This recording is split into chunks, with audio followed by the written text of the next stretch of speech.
So my name is Olivia Garman. I graduated in 2021, so I'm now a first year at Washington University in St. Louis, not in DC or Seattle, as some people sometimes confuse it. I'm planning on majoring in political science and Spanish and minoring in economics. On the pre-law track, there's no official course of study for pre-law students, but I'm in a pre-law fraternity. So pursuing that throughout my college career and hopefully beyond. Awesome. Thank you. Yeah, I'm super curious to hear about your experience with being in Missouri and how that is a different path than some students take here. And I think really exciting to do something different. So I'll dive right into, and we talked a little bit before we started recording about like what made you choose going out west to school? Was there something about Washington that in particular that was really appealing to you, or like what are the couple like factors that went into deciding on kind of hopping far away from school? Yeah, so I've always considered myself kind of an independent person. I of course love my family and miss them while I'm away at school, but it really hasn't been bad so far, being homesick or anything. I don't mind the distance. I actually kind of like being a plane ride away because I feel like especially senior year, there wasn't a lot of separation between home and school because you would be taking online classes. So I really like kind of having that separation between home and school and having that boundary. I'm not like having the opportunity to go home every weekend.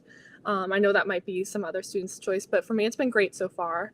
And I think a lot of people hate on St. Louis. I had never personally been before I moved in. Like move-in day was my first time on campus because of COVID. I was playing lacrosse in the spring, and so it would have complicated things for me to travel and have to quarantine when I got back. And then by the time lacrosse season ended and summer came around, I was already committed and I would have been moving out in a couple months anyway. So my family and I figured you're going to be living there anyway. Like you committed ED, it's set in stone. So we might as well just see it when we get out there. But I got here, campus is beautiful. It's not in the city of St. Louis. It's in a suburb called Clayton. So it's probably like, depending on where you want to go downtown, but like a 15 to a 30-minute drive away from the city center. You can take Ubers or there's a free metro system, which is great for getting into the city. So I've been able to explore a little bit. I've gone and seen a Cardinals game. I've gone to a couple concerts, and I'm really looking forward to seeing a Blues game, a hockey game, sometime in the next few weeks. But it's been great having that mix of city, like there's always something going on, there's always stuff to do, but then also having an incorporated campus all to itself. So you really get that like collegiate feel.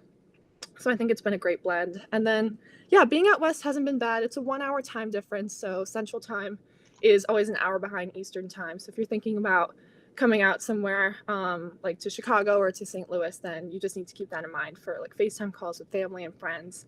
Back on the East Coast, all my friends are in Eastern Time. So I've always had to navigate that. But it really hasn't been bad. And I love it out here. The weather can be a little bit unpredictable, but I figure it's always usually about within 10 degrees of Chatham when I'm checking the weather app.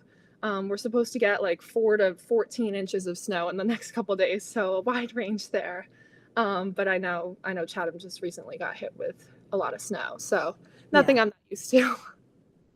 Yeah, I would agree with you. As someone who went upstate New York, obviously not Missouri, but temperature, like people always think it's going to be so dramatically different. And if you're used to a New Jersey winter, especially like this winter's been pretty chilly in the past like month or so, then you can handle it.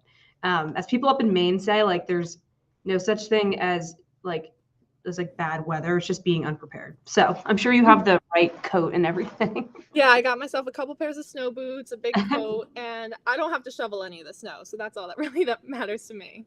That's the game changer. So yeah, great to hear about like the compromise between like feeling, that you have this city life, you have also this like suburban kind of life to kind of like quiet down and stuff. So that sounds like a really nice compromise.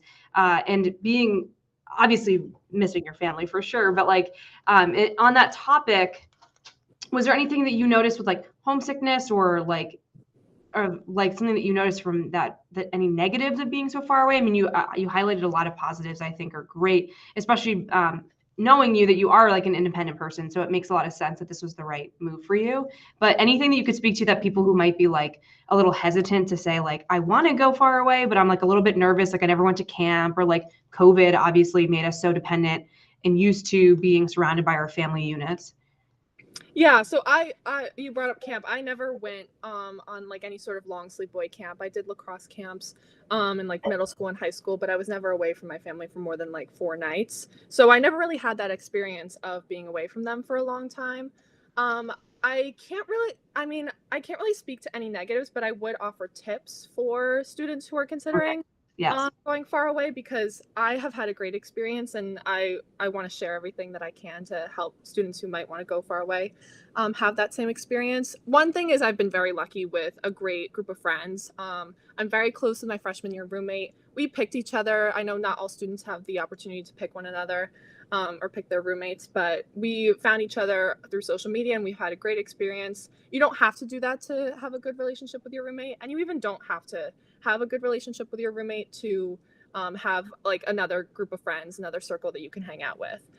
So even if you end up going random or you're not super close with your roommate freshman year, um, a, a lot of my friends in my circle are not very close with their roommates, but we still have that group of friends where we can support each other and hang out together. So that's great, I think.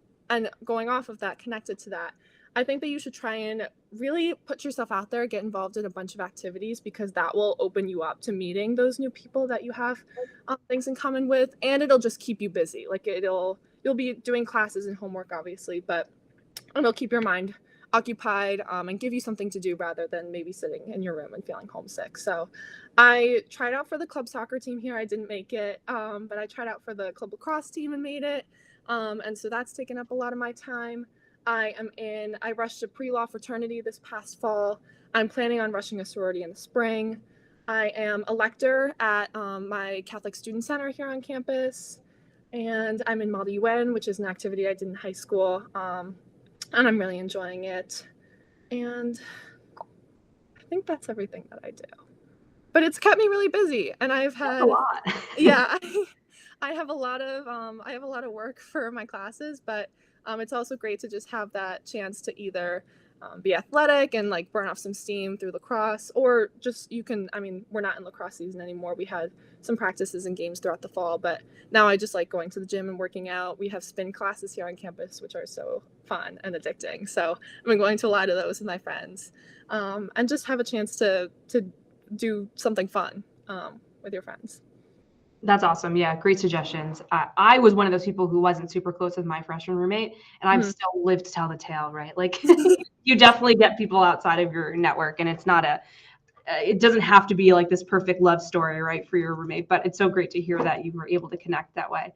Um, any tips for travel in particular, like flights, like that kind of stuff? Because I think I'm so glad to hear that you're not experiencing any negatives, which is what we want to hear. So I'm glad that you were like, let's focus on tips. So any tips like travel related, like booking flights, moving all of your like items, and like putting your whole dorm across country, right? Like setting it Yeah. up. So the way that we did it was I had a lot of stuff. So my parents were very generous and took a weekend to drive me out to St. Louis and move me in. So my cousins live in Columbus, which is about a halfway point. I've talked to some other people who have driven from the East Coast, and that seems to be the common or halfway point. So we drove the 8 hours out to Columbus, stayed in my cousin's house for a night, and then drove the remaining 6 hours out to St. Louis the next day. And then move-in was a little bit stressful. I mean, this is a personal experience, but WashU scheduled me and my roommate to move in at the same time. So we were all in there at once in this little room. So that was a little bit stressful, but we worked it out. And yeah, have all my stuff here. I'm still figuring out what I'm going to do with it over the summer. I think WashU has storage options, but there's also a service called U-Trucking where if you prefer to fly out, then they will like come and pick up all your stuff and then drive it across the country. I don't know if that's specific to WashU, but it's very convenient. I know some people, like for example, my freshman year roommate did that. And then in terms of flights and stuff, my parents are always willing to pick me up from the airport, which is very nice.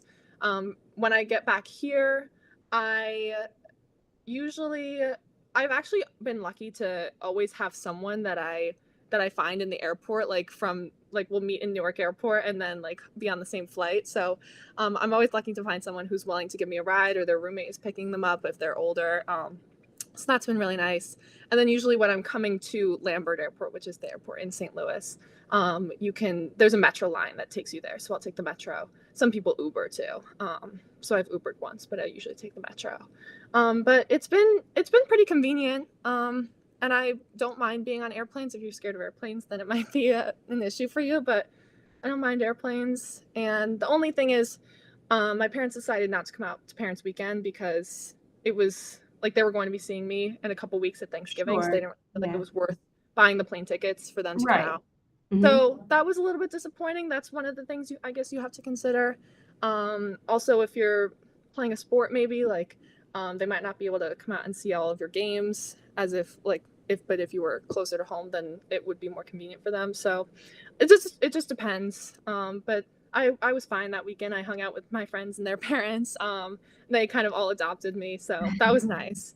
But yeah, I guess one of the downsides is depending on how often your parents are willing to come out to see you, you might have more of that separation from them. Yeah, it makes total sense. And if you're fine with that, like you're independent, you're used to that, like then and you're comfortable with that, then that's totally fine. But when I talk to students sometimes and I'm looking in California, it's like, okay, well you may not go home for Thanksgiving and you may not go home for certain things. You may just go home for winter break and that's kind of it. So as long as people are comfortable with that, then that's great. So WashU, obviously, maybe not as obvious to everyone, but at least to me, because I'm a college and career counselor, is a very academically strong school. How have you felt, transitioning to that from Chatham? Anything that, like academically, we talked a lot about, socio-emotionally, and everything's going super well. Not that I, think that you're not doing well academically, but how has that transition been to go from the high school experience to what is a very, high caliber academic experience at a school like WashU? Yeah, so I think that Chatham prepared me very well. I remember when I was a senior, I remember the panelists that were a year above me saying the same thing. I took pretty hard schedule my senior year. Like I didn't just like let up. I took a bunch of AP classes, so I felt like I was still in that academic mindset and ready to come into school. I'm taking 6 classes, which is not the norm. Most people take 5, but one of them is piano, so it's not as academic. That's more of like a relaxing class for me. That's So cool. I'm taking 5 academic classes last semester and this semester. And it takes up a lot of my time, but I really don't, it hasn't been a terrible challenge for me. I was very happy with my grades last semester, and it's been a good transition into in-person classes this semester. So yeah, I would say, I mean, everyone says this, but you kind of have to learn how to budget your time. And like, there would be nights when I would go hang out with my friends and we would say we were going to study, but then I would bring my book, but then we would end up just like talking and laughing. Mm-hmm. And then I would have a pop quiz on the reading that I didn't do the next day. So you just kind of have, it's all trade-offs, which I just came from microeconomics. So it's all trade-offs. You kind of have to learn you have to figure out when you have to really focus on your work and when you have to have time to relax with your friends. But all of my friends here are pretty academically motivated. That's what you get when you come to an institution like this. Like, everyone is used to working hard in high school and used to getting good grades. So everyone's pretty motivated to do the same in college. At least that's what I found so far. But the one thing that they told us at the beginning of the year and that you do have to keep in mind is that when you come to an institution like this, everyone was in like the top 10% of their class. Everyone was used to getting all A's in high school. And now you're surrounded by all those people. So if you were the best in high school, you probably won't be the best at WashU or an equivalent institution. So that's something that you kind of have to grapple with. I used to be a very competitive person with grades. I feel like that kind of like tapered off throughout high school. Like, I remember in middle school, I had this like stigma around extra help. I was like, I can't ask for extra help. Like, people will think I'm dumb. But it like throughout high school, I realized that was an antiquated mindset, and that you really should ask for help if you need it. So you could argue it's a sign of intelligence to ask for help, right? Ask questions. Yeah. So yeah, exactly. And one of the that's reasons middle school. That was different. So one of the reasons I picked WashU was because it seems like I talked to some people who went here before I made the decision to apply. And it seemed like it was a very collaborative environment, which I really liked. And that's what I found so far, is that most people are willing to make group chats if you're in the same class and like work on stuff together. Obviously not cheating, we're not violating academic integrity, but everyone's pretty willing to help you out and talk about stuff and work through problems. And that's what I love about WashU, and that's really what makes the academic challenge manageable. That's great. I'm so glad to hear all that. That's like a perfect answer, and glad that it's genuinely happening and true. So you've told us some awesome stuff already, especially about, being further away, the academic change. What would you tell yourself, your senior year self, knowing now, like something that you would wish you could tell them / tell current seniors that you think is like kind of some closing advice that you would say? Yeah, that's interesting. So I was very stressed the fall of my senior year because I was doing a lot of applications, but then, and before that, I did try to get recruited to play lacrosse in college, which didn't end up working out, for a lot of reasons. So then my sophomore, junior, and like beginning of my senior year was very stressful, but then I ended up applying ED to WashU and getting in. So then after December 14th, the rest of my senior year was very stress free. So I don't know if I'm the best person to speak to current seniors who still don't know where they're going, because I Sure. was not in the same boat as you. I had already gotten into school. But you know, things that I just remember hearing from my other friends who didn't apply ED, either because like they weren't ready to commit to a school or for financial reasons or whatever, is that you just have to keep an open mind, and that a lot of people say this, but like college admissions is kind of a weird process, and it 100% doesn't define you. And so I was very fortunate to get in where I applied ED, but there were a lot of factors that went into it. There were schools that I took off my list because, honestly, because I was scared I wouldn't get in, and I really at that point was just so tired of college admissions that I just wanted to go somewhere where I thought I had a good chance of getting in. So I understand if that's you, but I also want you to keep in mind, like, college admissions does not define you, and it really does usually work out in the end. I think not everything happens for a reason, but I think if you make the most of it and you keep an open mind, then you will be able to have the best experience possible. And that's what I've tried to do so far. Sounds like it. And I couldn't agree more. Being open-minded, I kind of in the same sense of like, I kind of say what is for you will not pass you, right? Like there are things that are just kind of meant to be in a sense. And as long as you keep that open mind and positivity, that there are going to be a lot of options. There's over 2,000 bachelor degree institutions, right? Granting institutions in the country alone. So there's a lot of spots out there for people. And I appreciate you sharing, your experiences with the ED, and also highlighting how some other people were feeling. There are so many factors in this process that are way out of our control. Yeah. Demographics, institutional priorities, their businesses, and one in the same, right? Educational institutions, of course, and like really great, but they have a business model, right? And so things to keep in mind. So I'm glad you mentioned that. Definitely does not define you.